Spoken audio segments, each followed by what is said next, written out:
কেৱল এটা সাংস্কৃতিক অনুষ্ঠানেই নহয়, আজিৰ অনুষ্ঠানটো হৈছে গৌৰৱৰ দিন।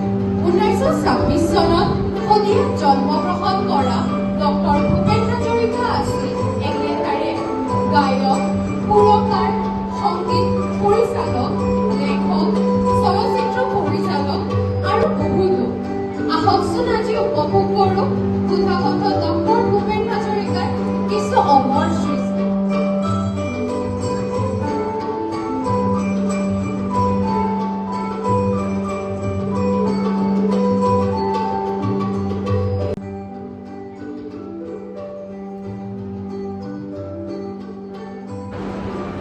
এইবাৰ মঞ্চলৈ আমন্ত্ৰণ জনাইছো আমাৰ বিদ্যালয়ৰ শিক্ষয়িত্ৰী জয়শ্ৰী মেম। কবিতাৰ শিৰোনাম প্ৰচণ্ড ধুমুহাই প্ৰশ্ন কৰিলে মোক। কবি ডক্টৰ ভূপেন হাজৰিকা।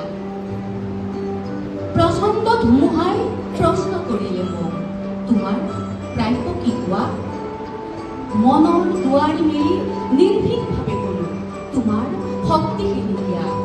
মহাকাশে দিলে মোক বিশাল দৃষ্টি আৰু ধুমুহাই প্ৰচণ্ড শক্তি। ৰজই দিলে মোক উদাত্ত কণ্ঠ আৰু দিলে সাহসৰ যুক্তি।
সুধাকণ্ঠ ডক্টৰ ভূপেন হাজৰিকাক সোঁৱৰিলেও নৃত্যৰে তেওঁৰ ৰঙীন বিশ্ব অনুভৱ কৰিব।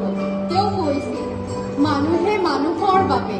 ব'লক আমিও এই গীতৰ দৰে একতা, প্ৰেম আৰু মানৱতাক আগবঢ়াওঁ। ধন্যবাদ সকলোকে। আপোনালোকৰ অংশগ্ৰহণে আজিৰ অনুষ্ঠান মধুৰ কৰি তুলিছে। জয় আই অসম।